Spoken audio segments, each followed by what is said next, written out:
How interested are you in unraveling the mystery surrounding the astonishing events taking place in the Jordan River? Unknown temperature variations and strange findings have scientists perplexed and concerned. What is creating these frightening indications along the riverbanks? Join us as we delve into the heart of this horrific occurrence and its disastrous ramifications for our planet's delicate ecosystems. Get ready to be shocked and worried when you find out what's really going on in the Jordan River. The Jordan River is a river that originates in Southwest Asia and travels through the Great Rift Valley before emptying into the Dead Sea. Although the meaning of the word sacred may be unclear depending on the context in which it is used, historically and religiously speaking, it is regarded as being among the most sacred rivers in the world. It stretches for a total of 251 kilometers, and its branches include the following: the Hasbani, a river that originates in Lebanon.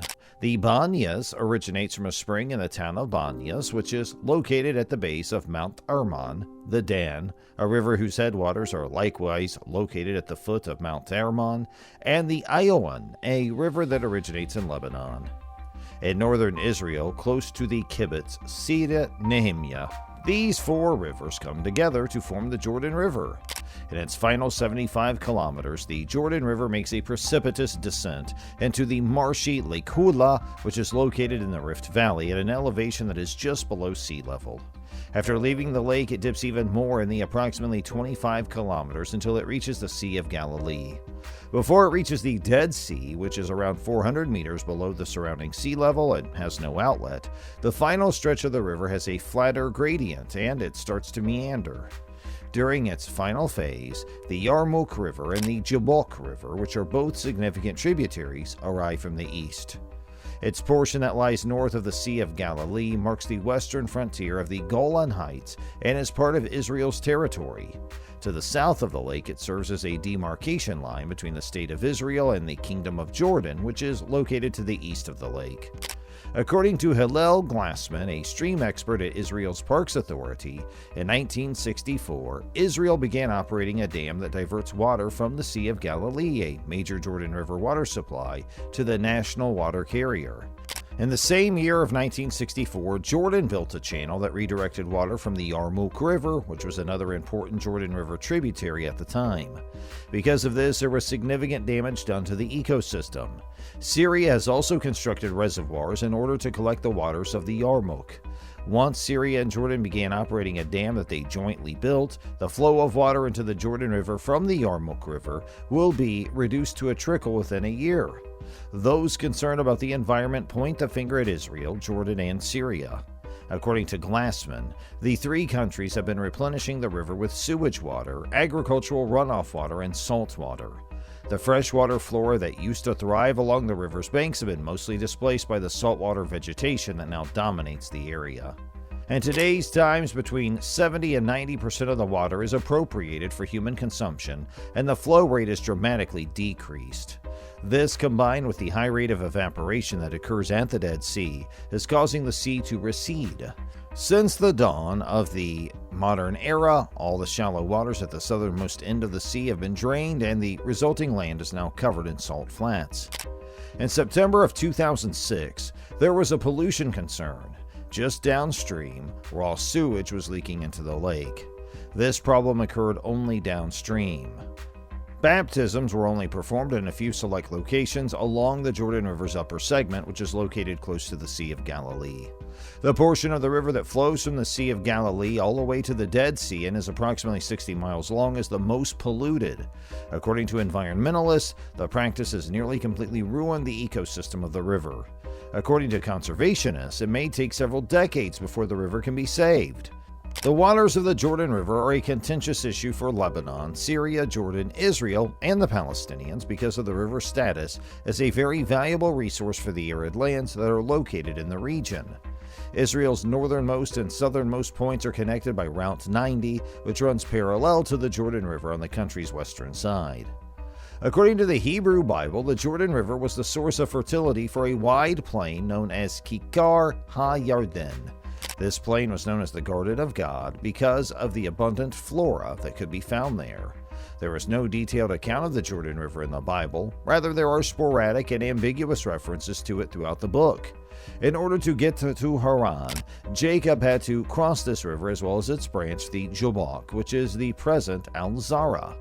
It is known as the line of demarcation between the 2 tribes and the half-tribe that settled to the east, and the 9 tribes and the half-tribe of Manasseh that settled to the west under the leadership of Joshua. It was known as the Jordan of Jericho since it was located opposite Jericho. There are several crossings over the Jordan River, but one of them is particularly infamous because it was there that Jephthah was said to have slaughtered a large number of Ephraimites. It would appear that the fords in question are the same ones that were identified as being close to Beth Sarah, which is where Gideon ambushed the Midianites. In the plain of the Jordan between Succoth and Zarthon, there is a clay ground that is said to be the location of Solomon's brass foundries.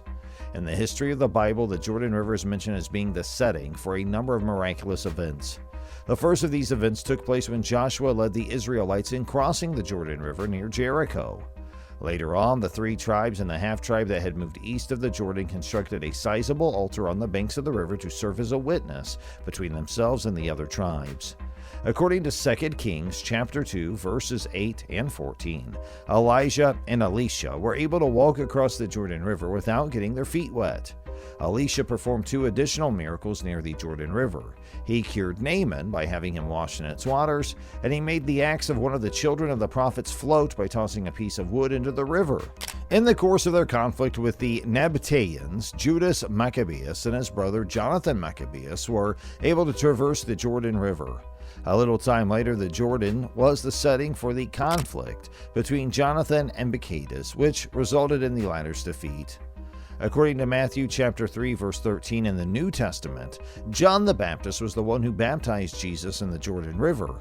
In a similar vein, water from the Jordan is routinely transported to various locations around the world for the purpose of baptisms, most notably those of royal families. About 780,000 years ago, ancient people often got together near the Jordan River in what is now northern Israel. They cooked and ate huge fish, caught at nearby Lake Hula using a controlled fire that was very advanced for the time. This is what a team of scientists from leading Israeli universities and other institutions in Israel and around the world found in their groundbreaking new study. They say they found the earliest hard evidence of people cooking anywhere in the world. The study, which was published in the peer-reviewed journal Nature, focuses on the Gesher Beno Yaakov Eculian site near the Jordan River in the Hula Valley, north of the Sea of Galilee. Some of the oldest proof that early people used fire in a controlled way was found at this site almost 20 years ago, but until now it wasn't clear what the fire was used for. The team looked at the remains of fish teeth that looked like those of carp, found that they were about 780,000 years old. They also found that the fish were cooked slowly at a certain temperature, which melted the rest of the skeleton before the fish was eaten. Researchers from the Hebrew University of Jerusalem, Tel Aviv University, and Bar Ilan University worked with researchers from the Oranon Academic College, the Israel Oceanographic and Limnological Research Institution, the Natural History Museum in London, and the Johannes Gutenberg University in Mainz, Germany. Tel Aviv University said in a joint statement that the earliest hard proof that early humans cooked was about 170,000 years old. So this means that the new finding is older by about 600,000 years. The experts said that these habitats not only gave animals water to drink and attracted them to the area, but also made catching fish in shallow water easy, safe, and a good source of food. In a statement, Zohar and fellow researcher Dr. Marian Prevost of the Hebrew University's Institute of Archaeology was reported as saying that the study shows how important fish were to the diet and economy of prehistoric people. They said, by looking at the fish bones found at Gesher Beno Yaakov, we were able to figure out for the first time how many fish lived in the ancient Hula Lake and show that it was home to fish species that have since died out. These species included carp-like fish called giant barbs that could grow up to 2 meters long. The fact that there were so many fish bones at the site shows that early people ate fish often and cooked it in special ways. Scientists have been talking about when early humans started to use fire to cook food for more than a century. Some scientists think that this change was important to the development of the human brain because it was a key step in the growth of intelligence. Eating cooked food lowered the amount of energy the body needed to break it down and digest it. This made it possible for other parts of the body to grow and change, such as the jaw and skull. This freed people from the hard work of finding and digesting raw food every day, giving them time to create new social and behavioral systems. In the study, the researchers looked at the pharyngeal teeth of fish from the carp family. These teeth are used to grind up hard food like shells. There were lots of these teeth found in different historical layers at the site, and this shows that they'd been there for a long time. Zohar told the Times of Israel that we couldn't find anywhere else in the world where only fish teeth were found without the rest of the skeleton. This led them to think that the fish were cooked at a low enough temperature to dissolve the rest of the skeleton, but not high enough to burn off the teeth. By looking at the structure of the crystals that make up the teeth enamel, which gets bigger when exposed to heat, researchers were able to prove that idea. This showed that the fish were exposed to temperatures high enough to cook them, and not just burned in a fire. Dr. Jens Nyorka of the Natural History Museum in London said, "We used geochemical methods to find out how the size of tooth enamel crystals change when they were exposed to different cooking temperatures." He added that it's hard to find changes when cooking temperatures are kept between 390 and 930 degrees Fahrenheit. Nyorka further said, "The experiments I did with Dr. Zohar helped us figure out how cooking at low temperature changes things. We don't know exactly how the fish was cooked, but since there's no proof that they were exposed to high temperatures, it's clear that they were not cooked directly in fire and were not thrown into a fire as trash or to be burned." The head of the excavation site, Hebrew University professor Naima Goren-Imbar, said that the fact that the fish was cooked at the site for such a long time with no break shows that people have always cooked food. She said this is the latest in a series of findings that show how smart the Acheulean hunter-gatherers who lived in the ancient Tula Valley were. These groups knew a lot about their surroundings and the different things they had to offer. Learning how to cook food was a big step forward in evolution because it gave people another way to make the most of the food they had. It's even possible that they cooked more than just fish, like different animals and veggies.